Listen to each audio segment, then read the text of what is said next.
जय हिंद दोस्तों मैं हूं रिटायर्ड कर्नल दीपक राणा। स्वागत है आप सभी का मेरे इस YouTube चैनल।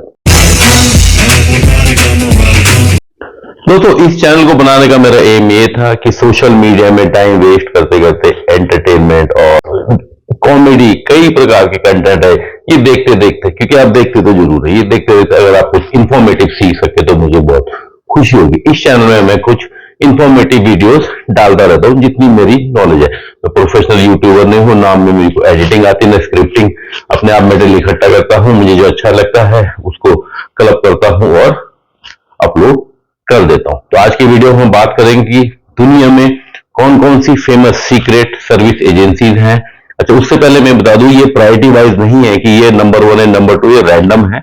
और दुनिया के देशों में अलग अलग इतनी सारी सीक्रेट सब मैंने कवर नहीं करी है, जो फेमस है वही करी है। और एंड के कुछ मिनटों में आप देखेंगे कि मैंने थोड़ा सा जिक्र अपनी एनएसजी नेशनल सिक्योरिटी गार्ड, जिसमें 51 एससीजी 52 एससीजी है, विकास 22 है जो हमारी उत्तराखंड में चक्राता में एक स्पेशल फोर्सेस है, थोड़े बहुत गरुड़ कमांडोज एयरफोर्स के, मार्कोस जो नेवी कमांडोज हैं, और इनकी भी बात करी है। तो वीडियो पूरा देखेंगे तो कुछ आपको अच्छा लगेगा। दोस्तों इससे पहले कि मैं वीडियो शुरू करूं, एक खुशखबरी आप लोगों के साथ शेयर करना चाहता हूं। मेरा एक और यूट्यूब चैनल है जिसका नाम है दून दोस्त। कल ही आप लोगों का प्यार की वजह से उसमें 30,000 सब्सक्राइबर पूरे हो गए। आप लोगों का बहुत बहुत शुक्रिया। आप सभी लोगों से इस चैनल के भी लिए रिक्वेस्ट है, अगर आपको इंफॉर्मेटिव वीडियो पसंद है, मेरे को सपोर्ट करना चाहते हैं, इंडियन आर्मी से प्यार करते हैं, भारत माता से प्यार करते हैं, रुक जाओ बेटा, इस गरीब लड़के का एक भी वीडियो वायरल नहीं हो रहा। अगर तुम इसे खुशी खुशी लाइक और सब्सक्राइब करते हो तो मेरा आशीर्वाद है कि तुम्हें हमेशा धन दौलत की प्राप्ति हो। और जाते जाते कमेंट में अपना नाम भी लिख देना। तो मेरे चैनल को सब्सक्राइब करिए। इसमें मुझे लाखों करोड़ों मिलियन सब्सक्राइबर की जरूरत नहीं है, इतनी रिक्वेस्ट, इतना लालची नहीं हूं। सिर्फ मेरे एक शुभ नंबर जो 1100 सब्सक्राइबर पूरे कर दीजिए तो मेरा काम बन जाए। तो बिना टाइम वेस्ट किए वीडियो करते शुरू, देखते हैं, चलो। एक ऐसी दुनिया में जहां रहस्य, झूठ और ताकत का खेल है, खुफिया एजेंसियां पर्दे के पीछे रहकर जानकारी जुटाती हैं, घटनाओं को प्रभावित करती हैं और अपने देशों को सुरक्षित रखती हैं। लेकिन ये गुप्त संगठन क्या करते हैं और कौन सी खुफिया एजेंसियां दुनिया में सबसे शक्तिशाली हैं? जासूसी से लेकर आतंकवाद रोधी मिशन, ये एजेंसियां राष्ट्र हितों की सुरक्षा करती हैं। आज हम दुनिया की कुछ सबसे शक्तिशाली और रहस्यमयी खुफिया एजेंसियों पर एक नजर डालेंगे, जिसमें भारत की रिसर्च एंड एनालिसिस विंग, जिसको रॉ या R&AW, और जिसमें हम शामिल करेंगे एनएसजी कमांडो और 22 special frontier force plus army के पैरा कमांडोज। तो दोस्तों सबसे पहले हम बात करते हैं अमेरिका की खुफिया एजेंसी, सेंट्रल इंटेलिजेंस एजेंसी या CIA। 1947 में स्थापित CIA दुनिया की सबसे प्रसिद्ध खुफिया एजेंसियों में से एक है, जो विदेशी खुफिया जानकारी जुटाने, गुप्त अभियानों और अमेरिकी विदेश नीति को आकार देने का काम करती है। शीत युद्ध यानी अमेरिका और रशिया का कोल्ड वॉर, उस समय से लेकर आतंकवाद के खिलाफ संघर्ष तक CIA ने दुनिया भर में कई जोखिम भरे मिशनों में हिस्सा लिया है। इनका मूल मंत्र है राष्ट्र का कार्य, खुफिया का केंद्र। इनका मूल मंत्र इनकी प्रतिबद्धता को दर्शाता है, जो राष्ट्रीय हितों की सेवा करते हैं और अपने कार्यों को गोपनीय रखते हैं। अब बात करते हैं यूनाइटेड किंगडम की M16, यूनाइटेड किंगडम की ओर, जहां की खुफिया सेवा को M16 के नाम से जाना जाता है। पुरानी जेम्स बॉन्ड की कई मूवी में इसका भी आपको दृश्य या जिक्र देखने को मिलता है। M16 1909 में स्थापित हुई थी और यह दुनिया की सबसे पुरानी विदेशी खुफिया एजेंसी है।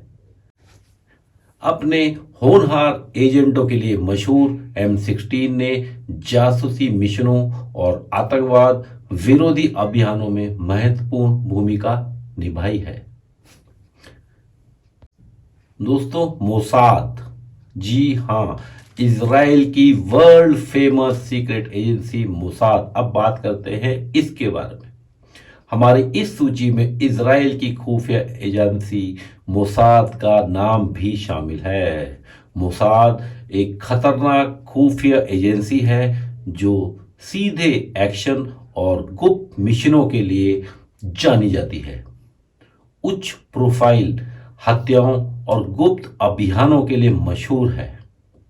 मोसाद इजराइल की रक्षा रणनीति में अहम भूमिका निभाती है। इनका मूल मंत्र है, जहां कोई सलाह नहीं होती वहां लोग गिरते हैं, लेकिन कई सलाहकारों में सुरक्षा होती है। मोसाद इजराइल की रक्षा के प्रति समर्पित। मोसाद के एजेंट विशेष ऑपरेशंस, साइबर सुरक्षा और खुफिया जानकारी जुटाने में सक्षम हैं।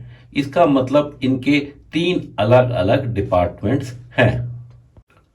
दोस्तों, अब बात करते हैं रूस, रशिया की फेडरल सिक्योरिटी सर्विसेज या FSB की। KGB के टूटने के बाद FSB का गठन किया गया था, जिसका उद्देश्य राष्ट्रीय सुरक्षा, आतंकवाद विरोधी अभियान और रूस और उसके आसपास की खुफिया गतिविधियों पर ध्यान केंद्रित करना है। इसका सीधा मतलब है KGB टूटकर अब 3 हिस्सों में बढ़ गई है, जिसके काम मैंने अभी अभी आपको बताए हैं। इनके कार्यों में साइबर सुरक्षा से लेकर उच्च स्तरीय जासूसी करना शामिल है। FSB की वैश्विक पहुंच बहुत विस्तृत है, विशेष रूप से खुफिया जानकारी जुटाने और वैश्विक मामलों को प्रभावित करने में। दोस्तों, विदेशी एजेंसियों की बात करते करते अब अंत में बात करते हैं चाइना की। तो चाइना की मिनिस्ट्री ऑफ स्टेट सिक्योरिटी यानी MSS की बात हम अब करते हैं। चाइना की MSS अपनी विस्तृत जासूसी नेटवर्क के लिए जानी जाती है और खुफिया जानकारी जुटाने, जासूसी और विरोधी खुफिया अभियानों की जिम्मेदारी निभाती है। MSS विशेष रूप से साइबर खुफिया और वैश्विक राजनीति को प्रभावित करने में काम करती है। इनके मुख्य कार्य हैं साइबर ऑपरेशंस, विरोधी खुफिया जानकारी और अंतरराष्ट्रीय जासूसी। MSS चीन की राष्ट्रीय सुरक्षा और अंतरराष्ट्रीय राजनीतियों में महत्वपूर्ण भूमिका निभाती है। संयुक्त राज्य अमेरिका से लेकर चीन की गुप्त गलियों तक ये खुफिया एजेंसियां अक्सर सार्वजनिक दृष्टि से छिपी रहती हैं। इनके मिशन महत्वपूर्ण होते हैं, इनके जोखिम अत्यधिक और इनके ऑपरेशन अकल्पनीय होते हैं। अब बात करते हैं भारत की मुख्य बाहरी खुफिया agency research and analysis wing, जिसको रॉ या R&AW भी बोला जाता है। मैं बाहरी खुफिया एजेंसी इसलिए बोल रहा हूं कि ये बाहरी मामलों में सक्रिय होती है, अंदरूनी मामलों में CBI, ED वगैरह शामिल होते हैं। दोस्तों, 1968 में भारत और चीन और भारत पाकिस्तान युद्ध के बाद भारत के हितों की सुरक्षा और विदेशी खुफिया जानकारी जुटाने के लिए रॉ की स्थापना की गई थी। अपने पड़ोसी देशों से में भारत के हितों की सुरक्षा करने वाले गुप्त अभियानों के लिए रॉ जाना जाता है। भारत के हितों की खुफिया जानकारी जुटाने और उनका विश्लेषण करने के लिए रॉ फेमस है। रॉ की गतिविधियां, अफगानिस्तान, श्रीलंका और अन्य देशों तक फैली हुई हैं, जिससे यह दक्षिण एशिया की सुरक्षा में एक महत्वपूर्ण भूमिका निभाता है। भारत की खुफिया एजेंसी के बाद अब नंबर आता है भारत की सिक्योरिटी फोर्सेस के कमाल के दस्तों की। तो सबसे पहले मैं बात करना चाहूंगा इस्टेब्लिशमेंट 22 ये स्पेशल फ्रंटियर फोर्स SFF, इसको स्टेब्लिशमेंट 22 भी कहा जाता है। ये एक इलीट इंडियन पैरामिलिट्री यूनिट है जिसका की हेडक्वार्टर उत्तराखंड के चक्राता में है। एस्टेब्लिशमेंट 22 का पर्पस दोस्तों पीपल्स लिबरेशन आर्मी PLA के अगेंस्ट एक्शन लेना है या उनकी जासूसी को रोकना या उनकी जानकारी हासिल करके चाइनीज बॉर्डर को सुरक्षित रखना है। इसमें मुख्य तिब्बती रिफ्यूजी हैं जो भारत में सेटल्ड हैं, उनको एम्प्लॉय किया जाता है। मानना यह है कि इनकी इनिशियल ट्रेनिंग CIA और KGB द्वारा भी हुई थी, बाद में कुछ ट्रेनिंग इनको रॉ ने भी प्रदान करी थी।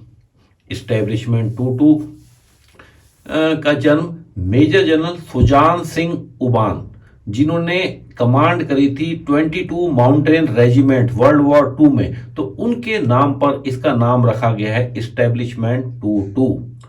दोस्तों ये रेज हुई थी 1962 में इंडो चाइना वॉर के बाद। इसमें SSF कमांडो होते हैं जो कि तिब्बतन रेफ्यूजी हैं जो कि भारत में सेटल्ड है, उनको ट्रेन कर कर एम्प्लॉय किया जाता है।